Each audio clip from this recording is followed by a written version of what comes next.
त्याचा सुपडा साफ आम्ही केल्याशिवाय राहणार नाही. मोदीजी, तुम्ही भटकत्या आत्म्याबद्दल बोलताय. कोण मांस खाते, कोण मटण खाते, कोणाला किती मुलं व्हावी. अरे ज्याचा त्याचा वैयक्तिक प्रश्न आहे, आम्ही काय करू शकतो.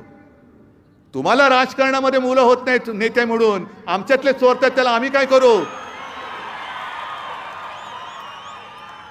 आमच्यातले गद्दार चोरून तुम्हाला उभे करावं लागतात, हे तुमचं अपयश आहे, आमचं नाहीये. अरे आमची काही पोरं तुम्ही चोरलीत, मुलं पळवणारी टोळी, काही गद्दार चोरलेत, पण हे बघा ना किती आहेत. अरे तुम्ही 40 चोरले असाल, पवार साहेबांचे काही चोरले असाल, पण आज लाखो लोक, नवे महाराष्ट्रातली करोडो लोक ही माझ्यासोबत पवार साहेबांसोबत आणि आपल्या महाविकास आघाडी काँग्रेस सोबत ही खांद्याला खांदा लावून तुमचा सुपडा साफ करण्यासाठी उभे आहेत. ही प्रधानमंत्र्याची भाषा आहे की कोण मटण खाते, कोण मांस खाते. मग जर मी असं बोललो की हे कोल्हापूर कशासाठी प्रसिद्ध आहे, तांबडा आणि पांढरा रस्सा, मग जर मी असं बोललो, तुम्ही देणार तर नाहीच मत त्यांना, पण उद्या मोदी सरकार परत आलं तर तांबडा पांढरा रस्स्याच्या जागी ढोकळा आणि शेवपापडा मिळेल असं बोलू मी, आणि चालेल तुम्हाला.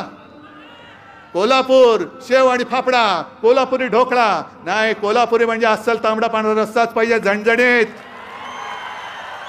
आम्हाला गुळमुळीत काय लागतच नाही. आणि म्हणूनच म्हणतात ना लवंगी मिरची, त्या मिरचीचा झटका आता त्यांना द्या. पण हे सगळे बाकीचे विषय बोलण्यापेक्षा मोदीजी, तुम्ही 14 साली जे केलं होतं चाय पे चर्चा, तसं माझं आव्हान आहे, आम्ही बसतो तुमच्याबरोबर व्यासपीठावर, माझी जनता समोर बसेल आणि होऊन जाऊ दे चर्चा.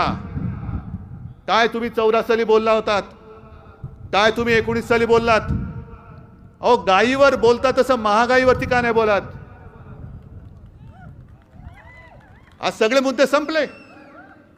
शेतकऱ्यांचं उत्पन्न तुम्ही दुप्पट करणार होतात. किती लोकांचं उत्पन्न दुप्पट झालंय हात वर करून सांगा. मुळात इकडे शेतकरी आलेत की नाही आलेत. अरे मग हात लाजता कशाला, हात वर करा ना.